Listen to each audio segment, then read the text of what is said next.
We've all been listening to a lot of the Daisy Ridley talk, and for the past month, since the Sharmino Bay Chinoy Chin's declaration of war against Star Wars, we've all been hearing a lot about how Daisy Ridley's coming back, this and that. And for the past week or so, a lot of old stories surrounding Force Awakens, Last Jedi, Rise of Skywalker, a lot of her stories about her experiences have been coming out. Oh, I had such a good time here. Oh, this. Oh, the fans aren't so bad. She's had a couple moments where she's defended fans. A lot of people wanted to talk about that. I said whatever.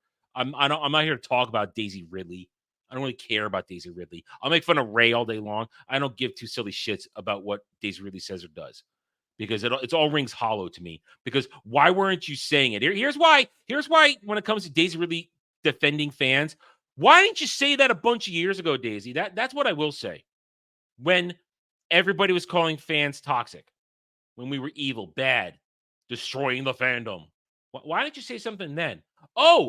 Because you ran away from Disney Star Wars. You ran far and fast away thinking you could make a career. But now that you have to go crawling back to it, now you'll take a stand for the fans who you know you need to make your piece of shit new Jedi Order movie work. Well, it's not going to work. People ain't going back to it. But that doesn't mean we can't talk about some other news related to that.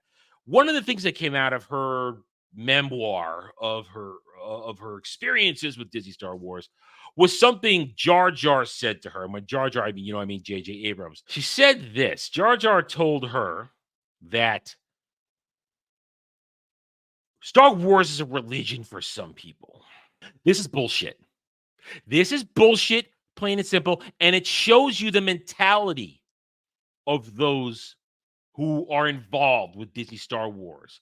And mentality is Marxist leftism, who view everything that isn't religion as a religion because they've replaced religion with their ideology. Let's read this a little bit and I will continue my thoughts on it.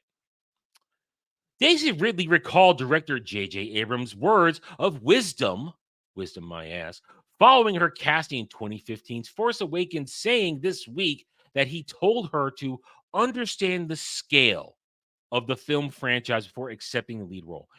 Ridley played protagonist Rey Palpatine in the 3 movies, leading the Star Wars films through their first years following Disney's acquisition of real Star Wars created by George Lucas.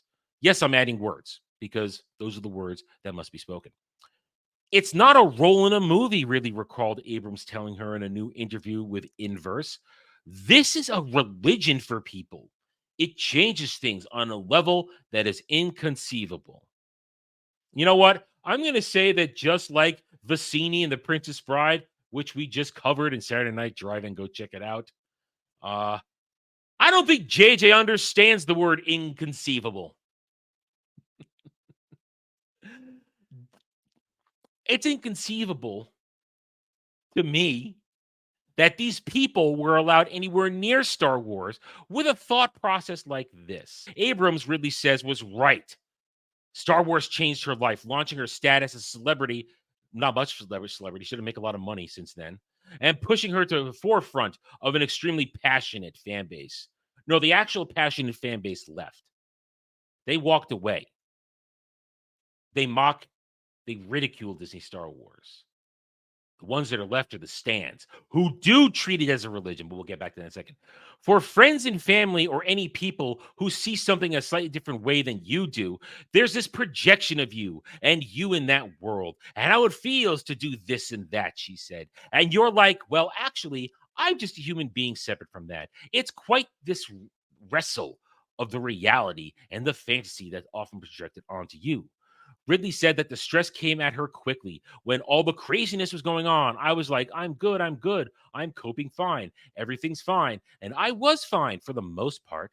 But I think what I was really grappling with was that it was my normal, but it was not normal to other people. All right. Don't care anymore. She's good. They're gonna push some of the false narratives that we all kind of push back on. But here's the thing. Here's where that is retarded.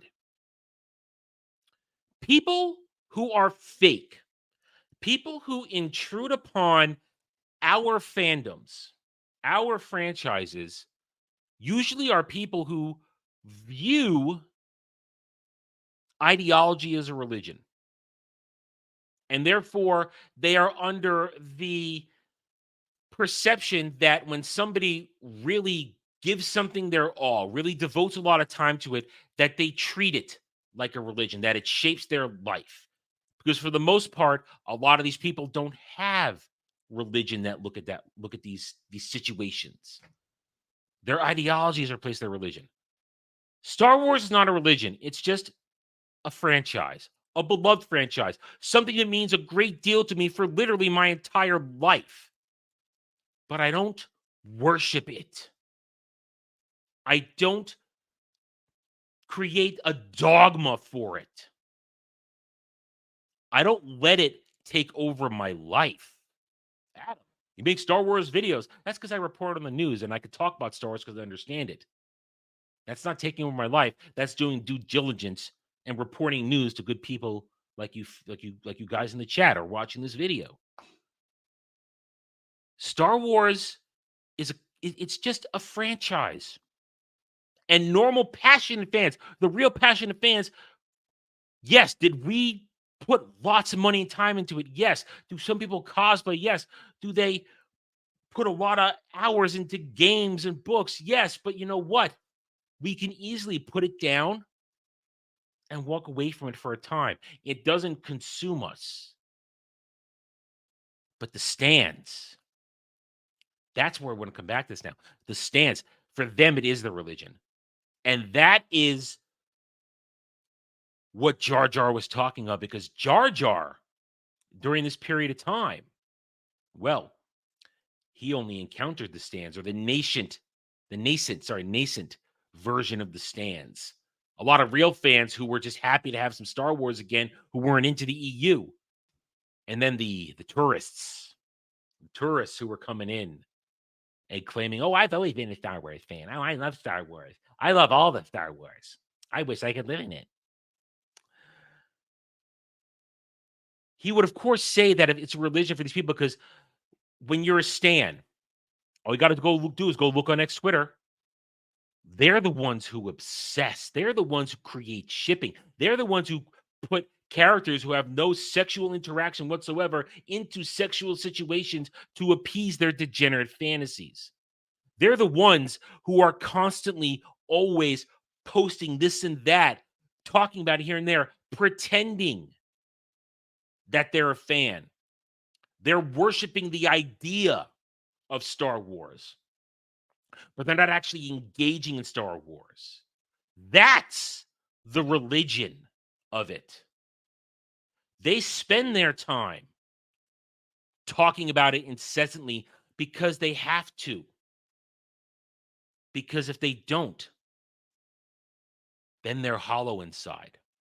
Because they're fake. They're tourists. They're not really passionate fans. And that is the mistake that Daisy Ridley does here in saying, "Oh, JJ was right.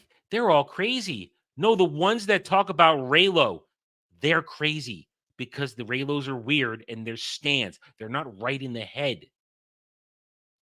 But you listen to those people, the way they talk, behave, and interact with you, then of course you're going to think that all Star Wars fans treat Star Wars like a religion because that's all that's left.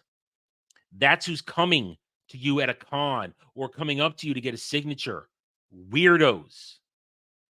Weirdos who think you're actually Rey Skywalker. Because remember, the weirdos, the Raylos, the stands, they come after us, the passionate fans, when we decide to take pot shots at Ray Palpatine. How dare you talk about Daisy Ridley like that? No, we're not talking about Daisy Ridley. We're talking about Ray. But Daisy Ridley is Ray. No, she was an actress who performed the role and got paid to do it. But she's not really Ray. Just like Mark Hamill's not Luke Skywalker, which is why I can watch the original trilogy just fine. Because I see Luke Skywalker on the screen. I don't see Mark Hamill and all his crazy bullshit. See, we're normal. We can interact with each other normally and have really good times talk about this stuff, but we'll also fight about it. We'll argue about it. We'll still argue OT versus PT, why the EU matters, why this character is better than that. We'll be passionate about it, but we won't be obsessive about it. When the argument is over, the nerd debate is done. We can close the book and move on, and maybe not even talk about it for years at a time. But the stands, they're the ones who are the fanatics, who are the who are the zealots. They're the zealots who treat it like a religion. They're the ones who started the fight with us, the real fans, when we didn't want to support their religion. We don't want to worship Dave Filoni. He's the savior. They don't like that. They're the ones that pick the fights. We're simply fighting back, pushing back, and winning because Disney Star Wars is a failure. And it will continue to be a failure.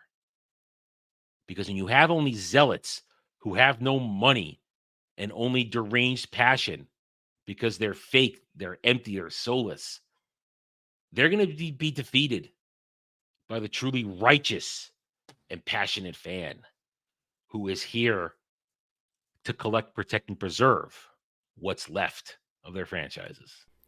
Thanks for watching, everybody. If you'd like to reach out to me, please email me at theranernerd@gmail.com for all channel business purposes.